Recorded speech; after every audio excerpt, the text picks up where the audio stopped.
course I blinked during the picture. I was gonna do a selfie for Instagram so I can like let you guys know like I totally filmed. It's okay. Is it perfect? No. What will it do? Probably. Hi guys. So, do you remember me? Cause like it's been almost a year. I just looked at my YouTube and it's been 11 months since I posted a video because I am awesome.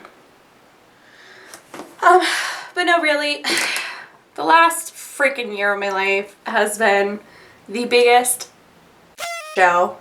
And I'm not gonna lie, I'm not gonna sugarcoat it. It sucked. But I'm here, I'm alive, my heart's beating. I've made it through the chaos. I don't even know where to begin. But we're gonna rewind back last year, about 12 months ago. And like, if I look like I'm like tearing up, I do that sometimes. And I'm not trying to, it's pissing me off because I'm like, I strive on being stoic and strong. But you know I'm human.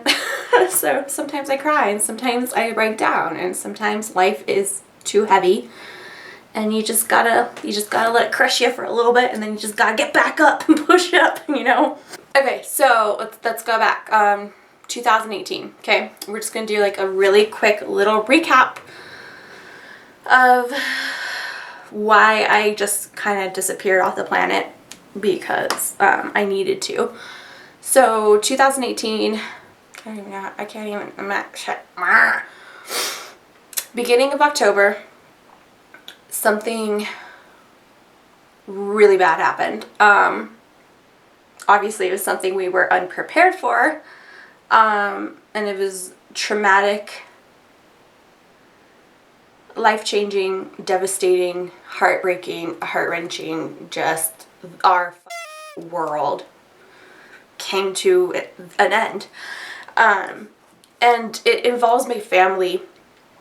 And that's why I don't want to go into specifics about it. But long story short, somebody hurt my family, betrayed our trust, and did unspeakable things. You know, you hear about the bad, terrible things that people do in the world, and you're just like, gosh, that's terrible. But you don't ever think it's going to happen to you until it does. So that happened. Can I be any more vague? But we no longer felt safe in our home. This big, beautiful home you guys saw me do Clean With Me's. This gorgeous home in a gorgeous community. You know, there's darkness. Things aren't always what it seems. So we no longer felt safe, long story short. So I was having panic and anxiety attacks daily in the house. Like, we had to go. I had to protect my family, had to protect myself, and we had to go. So we immediately started doing the little fixer-upper stuff that we could do, you know, like new sink and like, you know, retiling and like little things like that we could handle by ourselves. We did that and got the house on the market and sold it. We moved into the in-laws and stayed there during the whole process because just being in that home that used to bring me so much joy and happiness, being there just, it was not good, and we couldn't be there. So that happened. So in November there was an ice storm, and we were going to go clear the ice and shovels, so you know, that way the house was acceptable for showings the next day. And as I was leaving to get back into my car, I was carrying my youngest son, Eric. He was 2 at the time. Carrying him, you know, carrying him down our driveway. Our driveway had it was a little steep of a driveway. I'm sure you know where this is going. So I'm carrying him down, trying to be safe because it's slippery, and then swoop, I went right down, cracked the back of my head, got severe whiplash and a really bad concussion. I don't necessarily remember everything. I just remember the feeling of falling and the feeling that I needed to protect my son. So I protect him and kept him safe. And then I just remember like this sense of calm. It's so weird because I thought I saw, like I literally saw stars. Like I thought it was nighttime and I could see like the stars and the Milky Way and it was peaceful. And I just remember thinking, you know, if this is how I go, this is how I go. I'm hugging my son, you know, and I'm looking up the stars. And then my husband comes to me and helps me up and brings me inside and I'm just kind of like stunned because I just cracked my head really hard and my brain got scrambled up. And I remember saying, I was like, God, the stars were so pretty. It's like, it's daylight. I'm like, what? I'm like, no, I just saw stars. Like, I just saw the Milky Way. So, you know, maybe I died. I don't know. Who knows? But that happened. Now, the thing with that is it's not even just so much that accident, but it was like the recovery afterwards. Holy crap. I am still struggling with some dizziness and vertigo from that accident. It's almost been like close to a year later.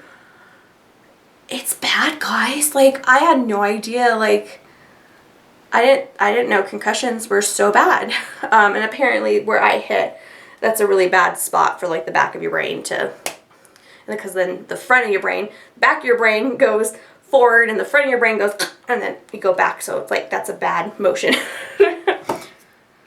Okay, so yeah, so I have brain damage. So, as if I wasn't awkward enough, so here we are now that I'm like stupid. So I battled that for months, like the most intense migraines daily. Like it hurt so bad. My AC had to come on, hold on. Okay, so it's like deadly hot, but I'm just gonna let the AC go, but I shut the door, so hopefully it's not too deadly loud. I may regret this decision once I start editing. Okay, so then I started battling that, you know, so in the process of going through a traumatic event, suffering a traumatic brain injury, in the process of selling a home, being homeless, living at the in-laws because of this whole thing, you know, the next couple months of my life just pretty much sucked. Come January, we got a new house, and we were moving like mid-January. So we were still at the in-laws the beginning of January, like the first 2 weeks there. And in that first week of January, my dogs decide to die. Like they both died within a week of each other. So what happened at the end of December, my wiener dog, Tula, I let the dogs outside, you know, opened the door, called them back in, and all the dogs came in except for Tula, and I'm like, Tula, Weenie, where are you? And she just wouldn't come. So like I go out of my mother-in-law's house, and they had stairs that went down, like, so the back door, and then you went down the stairs. And then I saw her at the bottom of the stairs, and she was just like paralyzed from the waist down. Like she could move her front legs, but she couldn't move the rest of her legs. So we took her to the vet, and she got like laser treatment, all kinds of things to try to help her get mobility back. And at first it looked like it was going to be promising, like maybe she might make a recovery, but she didn't. And she just kept getting worse and worse, and like the paralyzation just kept going up higher and higher. And she just couldn't feel anything, so she would drag herself around, and she would like just scrape her poor little body up, and you know, she couldn't control her bladder. She, you know, it was just a miserable little life. Like she just couldn't do anything. She just had to. So we knew that was imminent. Like we knew that was coming. We saw her deteriorate in front of our face. So we got her a little doggy wheelchair, thinking maybe we could help her. But she was the most stubborn dog, and she wouldn't do that. And it was just, I just felt so terrible. She was 14 years old, so she lived a long, healthy, happy life up until the very end. Then, you know, it was hard with her because her mind was all there. It was just her body just completely failed her. So in the midst of her going through her decline in health, all of a sudden my big dog, my Australian Shepherd, got sick and just started pooping like diarrhea, just having diarrhea like all over uncontrollably. Just she couldn't control it. So we took her to the vet. We found out she had a tumor. So that day she went into surgery to get the tumor removed. She came out of surgery. She looked good. Vital signs looked good. Everybody thought she was going to be great. And, you know, we got rid of the tumor and she was going to be fine. But she had to stay overnight for observation, you know, because she had anesthesia and all that stuff. And she just passed on her own. She died at the vet, and that makes me so sad because she was like alone in recovery. I know there was workers there and they got to her before she like took her last breath, but it just kills me. But she made that decision on her own to go. Like, she knew it was her time to go, and she left. I miss those dogs. So she left. She went on.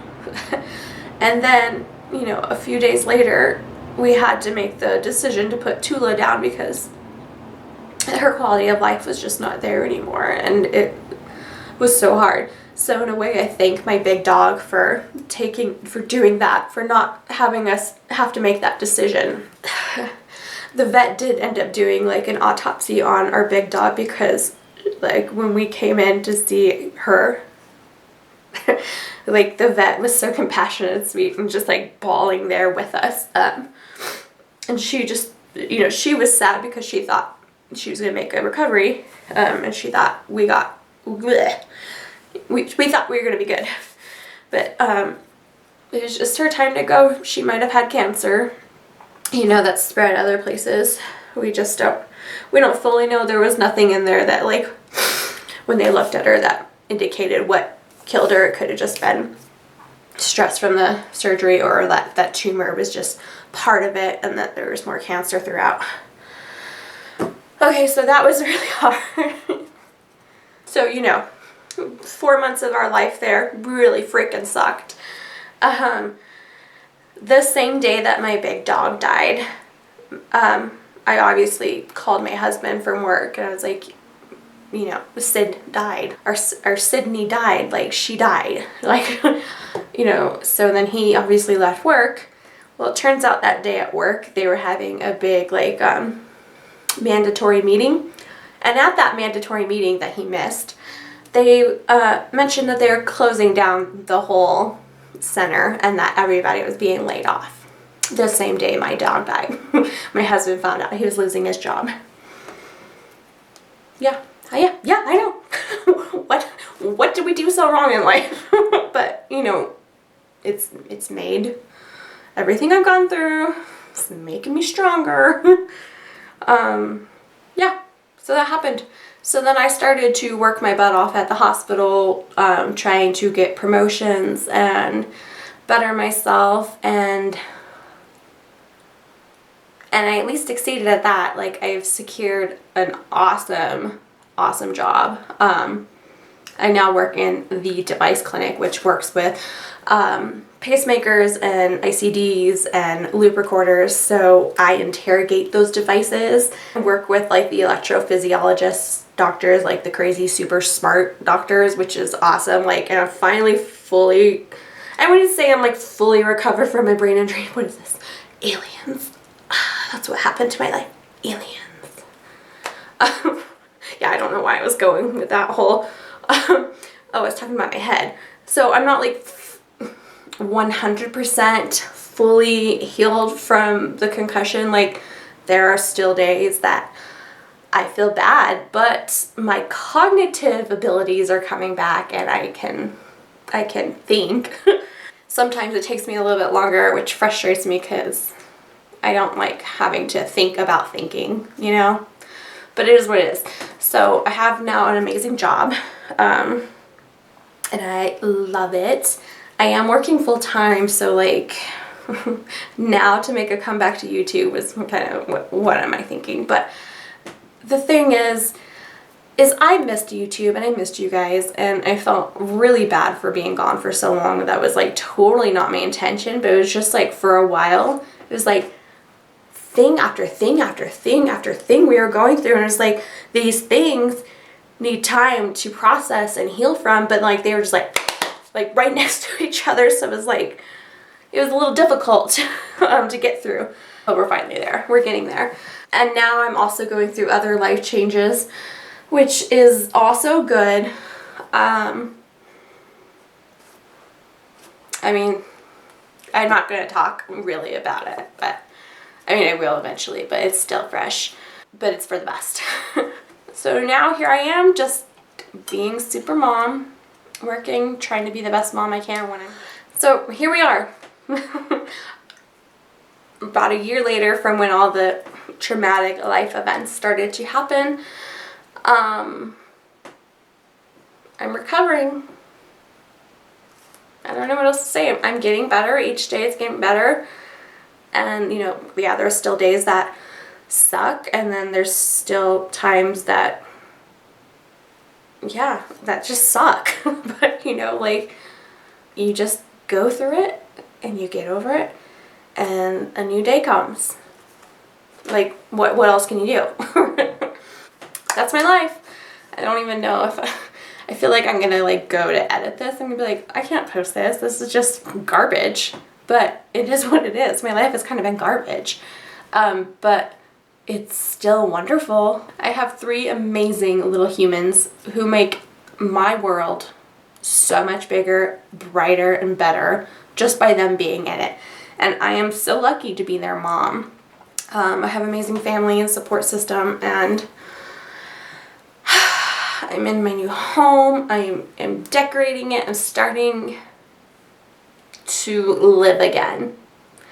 And that's cool because I didn't live for so long. You know, I was living in such a state of fight or flight, like, for so long. Like, to just live is nice. All right. I hope you guys are well. I'm sorry this isn't, like, well overdue. You know, like, it's been almost a year, so I'm sorry. But, you know, that year off was well needed. Like, I needed it. There's nothing else I could say other than I'm sorry for leaving you hanging for so long. I did post an update maybe in January. Still so long ago, on my Instagram, and I have that up there. So those of you that follow me on Instagram kind of have an idea that we were going through some stuff. So I'm going to try and be more active on Instagram, and I definitely want to start making videos again. Like, I'm going to film a Dollar Tree haul after this. Yeah, because fall and Halloween, hello. I'm going to make it a goal of mine. I want to do at least like a video a week. I think is doable. Just so I can like hang out. Obviously I'm hanging out by myself right now, but like in my mind I'm like hanging out with you guys, you know. And then when I read your comments, I'm going to comment back, and you guys just make my heart happy. So thank you for being there, supporting me. Thank you for those of you who have reached out to me. Like, you guys are awesome. Thank you. So with that, I'm gonna end this epic long video. Get to editing. Get to editing. Am I saying that right? Editing. It sounds so weird. I'm gonna go edit this video. There we go. We'll say it that way. And hopefully there's some like usable footage. Like, I don't even know what I did. I feel like I just like rambled on. Like, I had an outline, but you know, can I find that outline I made? No, I can't. So, Hot Mess Express, toot toot. That is I. That is me. And you know, whatever. I'm embracing it. Alright, thank you guys. I love you. I heart you guys all. Bye. I have 3 amazing little human. I have 3 amazing little human. Why can't I say human? Humans. Hey. It's been a really long time. I don't even know what to do. I don't even know what to say. Like, dying of heat right now because, like, the lights. I forgot that. Whew. I'm already crying. Why am I crying? We should do a thumbnail, right? My hair is 4-day-old hair. I'm dyeing the roots tonight, so I'm just trying to make it acceptable for this video. It's not cooperating. No, sorry. It's like, screw you. That's what my hair's saying to me. Screw. Nope. Nope. Fuck, why am I so dumb? I'm like literally the worst. Okay, that's semi-doable. Kind of looks like myself. Truth hurts. I feel like a news broadcaster. I feel like a news broadcaster. Like I'm literally sitting at my desk, my hands like this on the desk. Welcome to the Trainwreck Hot Mess Express. That is my life. I am in fact a hot mess. I was gonna have like a coffee ketchup, but it's so freaking hot I don't want to drink it right now.